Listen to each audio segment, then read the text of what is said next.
Hey guys, welcome to the NC Barn No Build channel. Thanks for tuning in to today's video. We are working on the water supply system for our guest shower in our barn dominium. And for those that are new to the channel, I am not a licensed contractor. I'm not a professional home builder. I'm just a DIY individual trying to do his own build. And I want to be straight and upfront with you guys. This has truly been a learning process for me.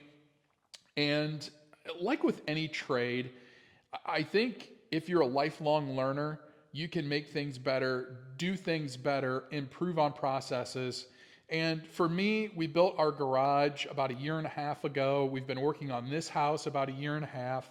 And it has really been a big learning process. And I'm really, really trying hard to do things right and to do things the best that I possibly can. And what you're going to see in today's video, we're going to plumb up this shower. We're going to get the shower pan set, the drain set, the shower curb set. We're going to go through all that stuff. And at the end, I want to share with you some changes that I made after I filmed that whole process, because I stepped back and I looked at what I had done and I thought to myself, there's a better way to do this based on our build. And I'm going to cover that with you at the end. But know that everything you're watching is true, legit, and I'm learning as I go. And that's all I can say about it. And in the end, I think I ended up with the best product, the best setup that I could possibly come up with. And if you're really sharp and observe it, you may notice the difference very quickly when we get into this video, but I'll share with you at the end exactly the changes that we made and how this thing all turned out. So stay tuned. Hey guys, welcome to another episode on the NC Barn No Build channel. Today we're putting the Schluter Curdy shower system to the test. I've never done one of these systems before. I'm not a licensed contractor. I'm not a licensed plumber. I'm not a professional tile installer.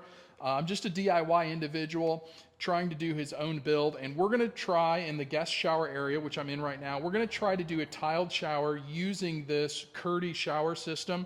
I've done some pre-planning and taken some things out of the box to look at some things and read the directions and stuff. It seems pretty simple, but we'll see. We'll see if this stuff is really DIY doable or if you should hire a professional to do this. So let's dig in. The first step on this system here is to find out where our drain hole is. If you've been following along on the build, we are on a crawl space, so I have access to the plumbing down below. So we're gonna go ahead and put our shower pan in. This is a 38 by 60 shower pan. And I've fit this in here already, and one of the cool things with pre-planning, this fits nice and snug right in between our bottom plates. That's where the drain needs to go. We're going to put a curb system here, and I had to pack out the studding. I had not pre-planned for that, so we packed out the studding on both sides so we have something for the glass to attach to and the door to attach to. So that's all set. The floor is plumb or level. The walls are plumb. We should be all set there. This is all pre-sloped. My only issue now is there's a floor joist that runs right on the other side of this and this stud. So I'm hoping, fingers crossed, that when we drill our hole through here, we missed that floor joist. Otherwise, we're going to have some modifications to do, and I really don't want to do that. So let's drill a hole here, fingers crossed.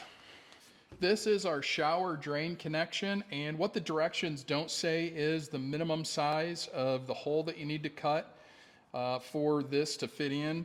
And I've done some measurements on it, and I think 4.5 should give us a nice good fit, not too tight but not too loose. They do say 5 inches is the max on the hole, so you have enough support around it. So we have our center marked. Let's go ahead and drill this hole.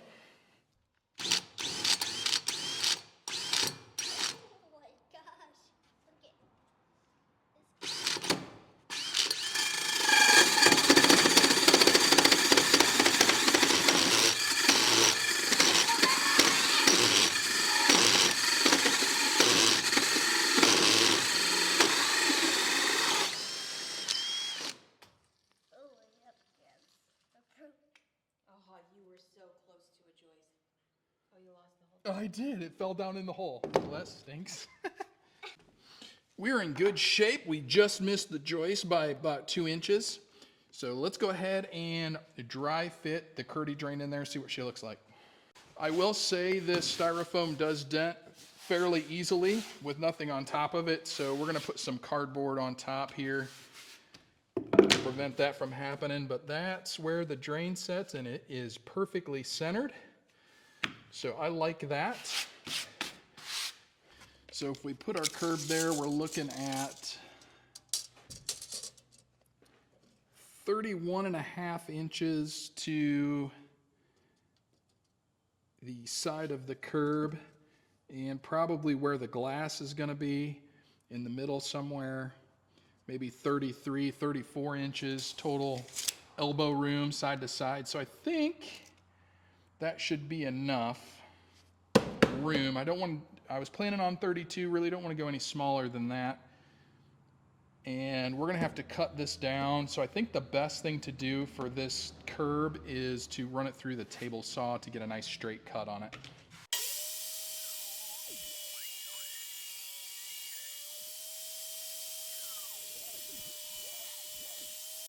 We're up to the point now where I need to get the shower pan the correct size, and originally I thought about setting the curb on top of the shower pan, but after talking with the folks at Schluter, they recommended that I don't do that. So I ended up cutting a little more off the shower pan and setting the curb on the subfloor next to the shower pan. The process is the same. You just need to cut your shower pan a little bit smaller. And it's real easy to cut with a knife, although my blade wouldn't go all the way through. So I came in with my oscillating tool to finish the job, and that seemed to work pretty well. The other thing you'll notice is I take everything off of one side of the shower pan.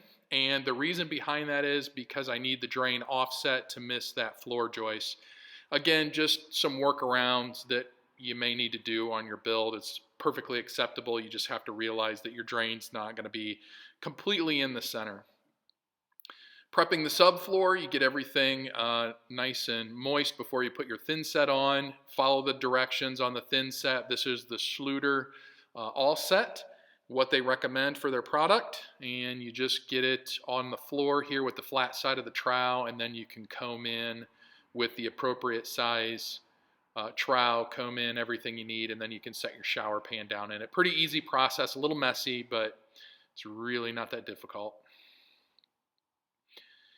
Combing it in there. This is the square notch trowel. And once you get that all set, you can put your pan in there.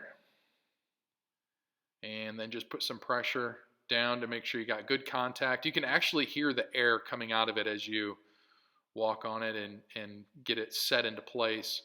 After you get that done, then it's time to set the drain. Fill in, again, just follow the directions. I'm just filling the spot in here, and then you push your drain down in there. The big thing is to get the drain set, make sure you push it down enough where you're getting that thin set to come up through the drain to lock it into place. Make sure it's centered. Once that's in, kind of smooth things out, and then you can put your membrane on top of that. And again, we're gonna comb in some more thin set.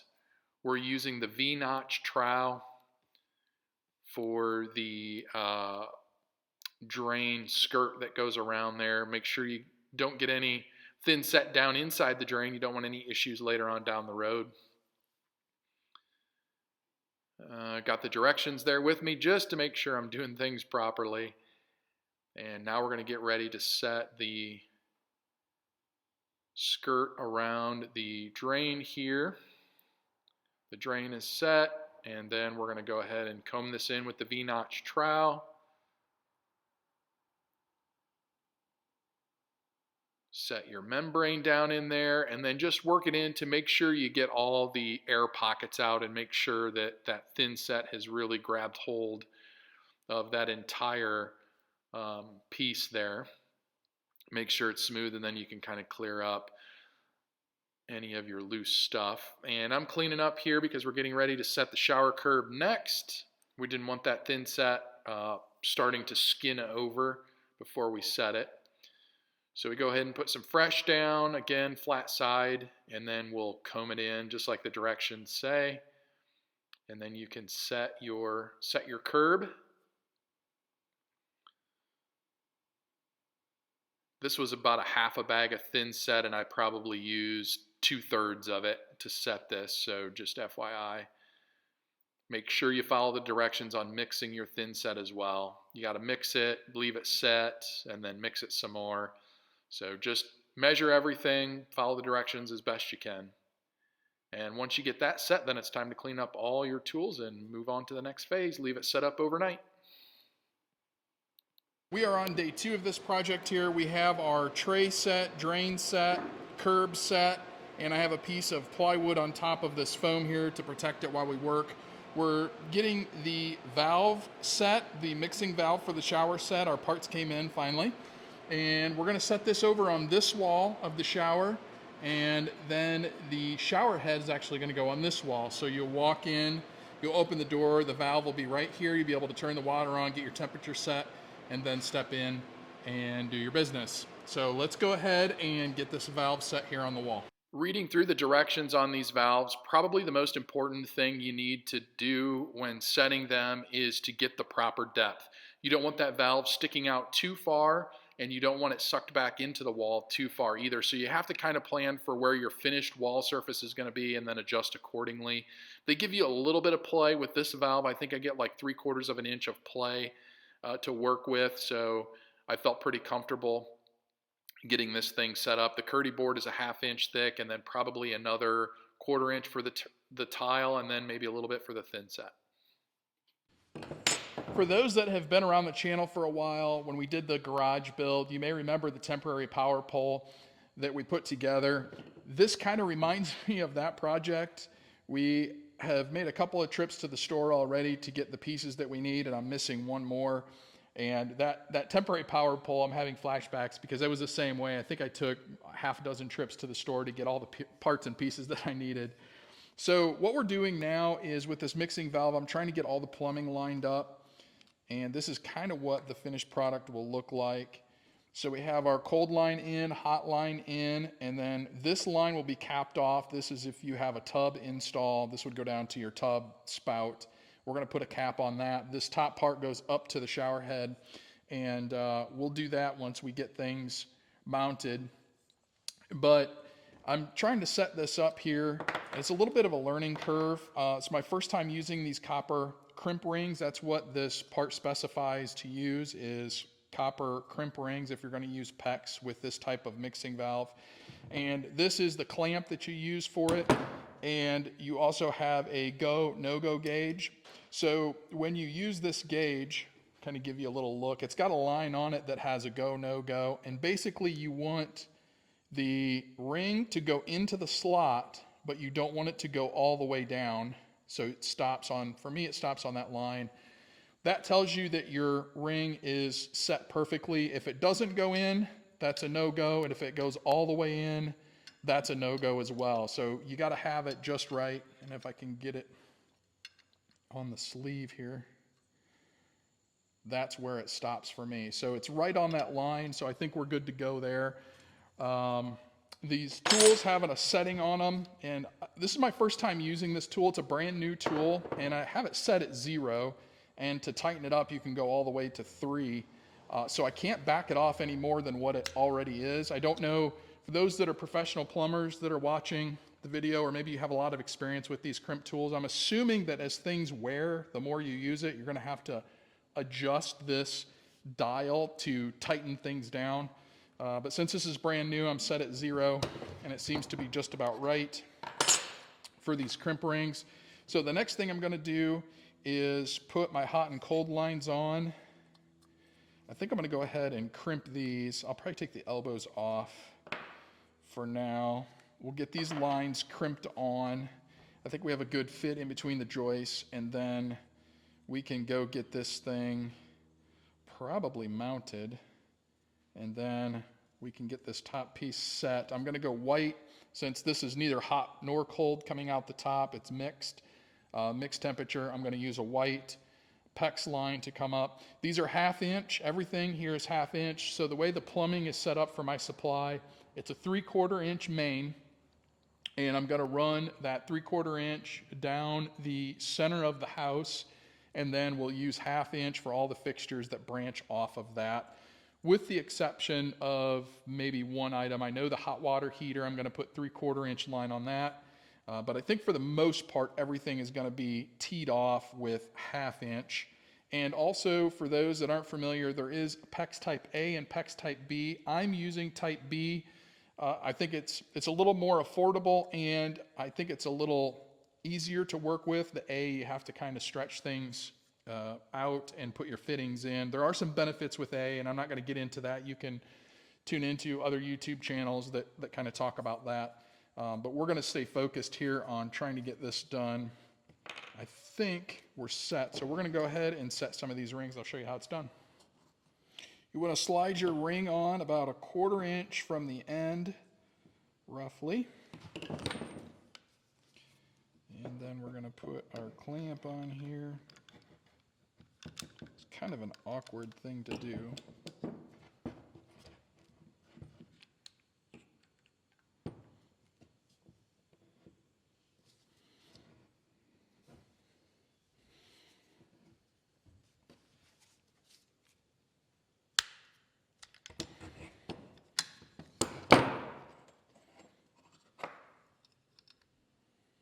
That's a perfect fit there.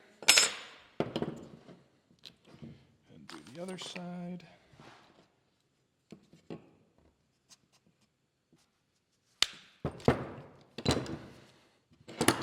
I can see already we're going to go through a lot of these crimp rings. I got a bag, I think, of 25.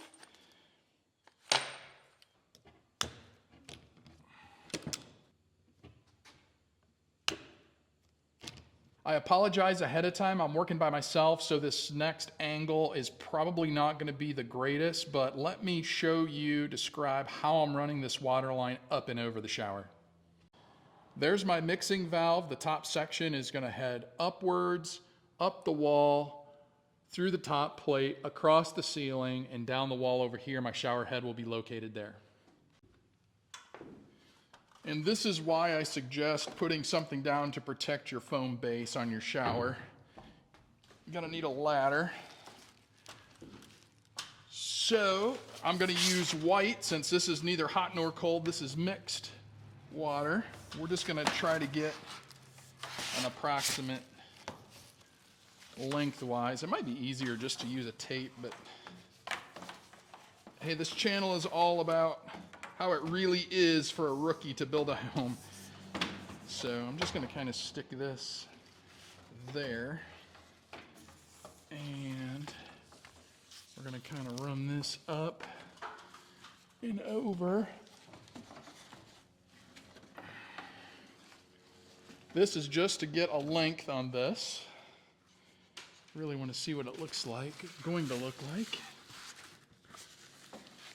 All right, we're up and over to the other side now. And I think that should probably be enough water line there.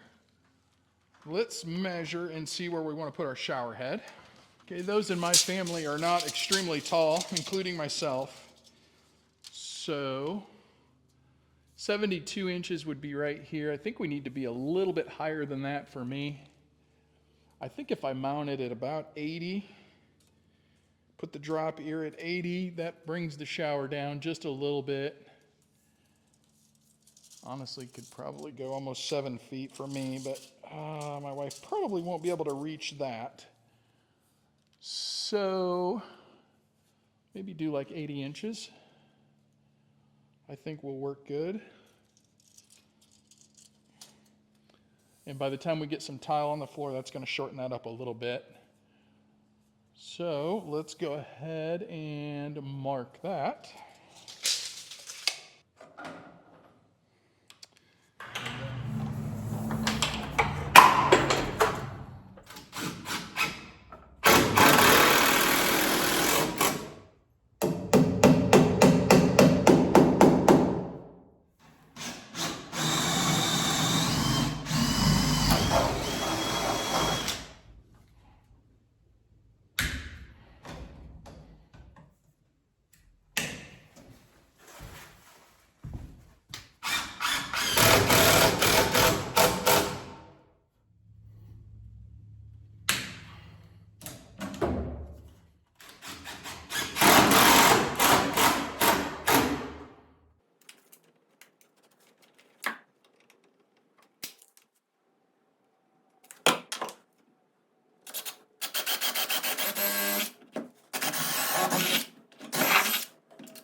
Okay guys, it's time to run the hot and cold supply lines. So follow along with me on this.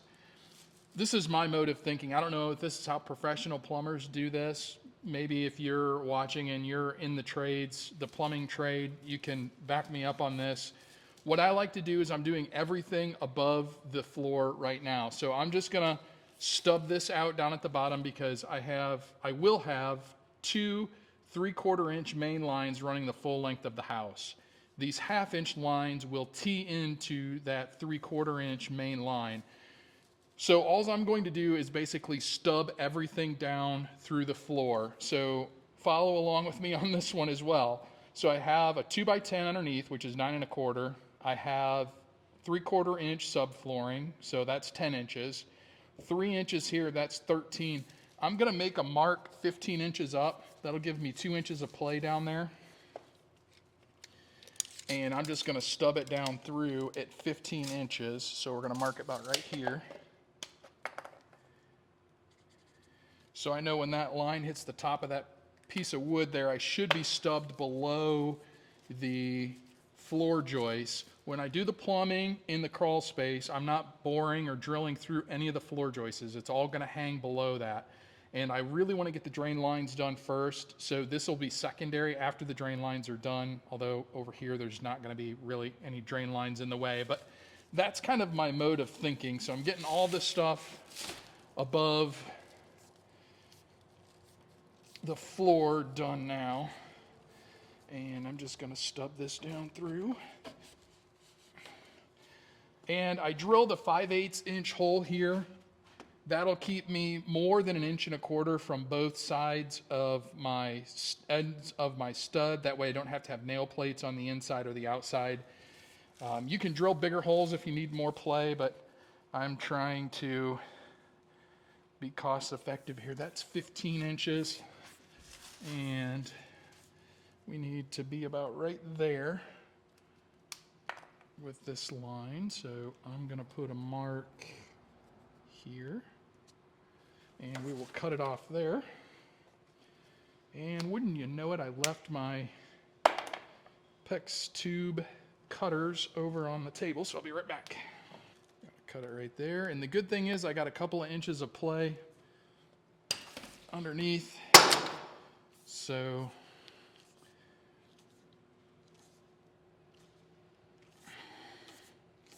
should work out pretty good here. Perfect. Okay, here goes the cold. Do 15 inches on it as well.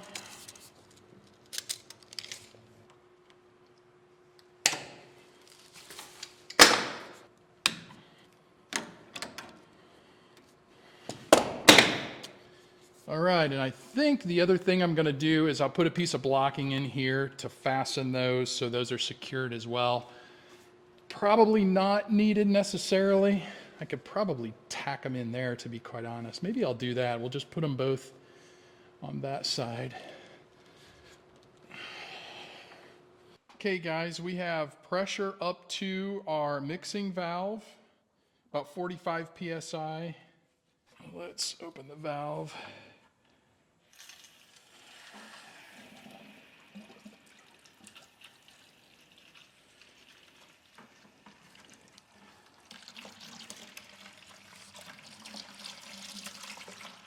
All right, now we're going to turn this back on with the shower head plugged and pressure test all of that, all these fittings. Here's our stub out for the shower, so we'll need to keep this in for when the inspector shows up. But I wanted to check all my fittings. We need to check that elbow up there, make sure that's not leaking. We are dry there, so I'm happy about that. So we're just there. You can kind of see that little bit of water right there. Let's give this a little wrench, turn this a little tighter and see if we can't get that to stop. Otherwise, we are good to go. All right, I think we're in good shape. Gave this one about a half a turn and it seems to have stopped. And then this one up here was seeping just a little bit, so I gave it about a quarter turn and it has stopped. So I think we're in pretty good shape. I don't see any leaks at any of the crimp areas. And the shower is looking good as well.